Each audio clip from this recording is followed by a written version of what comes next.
এই বৃষ্টির দিনে যদি ঝাল কিছু না খায় তাহলে কি হলো বলেন। তাই আজ আমি সহজ পদ্ধতিতে বানিয়ে দেখিয়ে দিচ্ছি সুজি দিয়ে ঝাল নিমকি। আসসালামু আলাইকুম ভিউয়ার, এখানে আমি 1 কাপ সুজি নিয়েছি আর সুজিটাকে আমি ব্লেন্ডারে একদম একটু গুঁড়ি করে নিয়েছি, একটু দানা দানা ভাব আছে।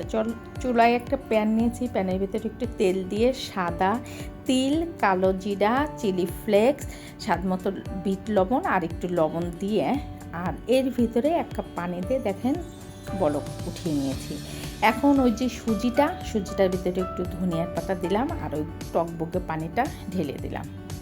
ঢেলে খুব সুন্দর করে সুজিটাকে আমি প্যাচেলা দিয়ে খুব সুন্দর করে একটু মেখে নিচ্ছি। এখন 10 থেকে 15 মিনিটের জন্য সুজিটাকে ঢেকে রেখেছিলাম।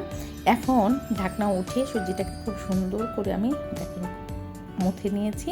এখান থেকে 2টি লেচি নেব, একটা লেচি দিয়ে একটা রুটি বানিয়ে নিচ্ছি।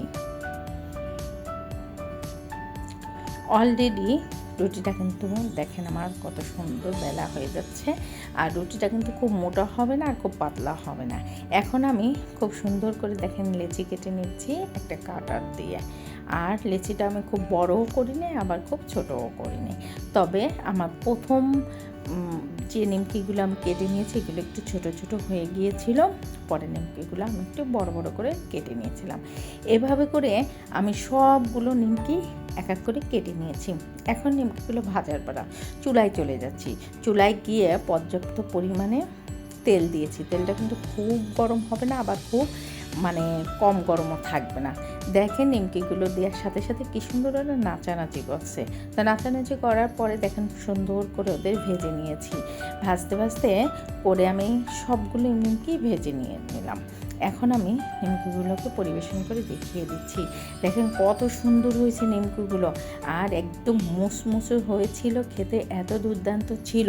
তো এই বৃষ্টি ভেজার দিনে কিন্তু আমরা সুন্দর ঘরে বসে মজার মজার ঝাল ঝাল নিমকি কিন্তু বানিয়ে খেতেই পারি। কত সহজে কিন্তু আমি বানিয়ে নিলাম, আর কত সময় লাগলো।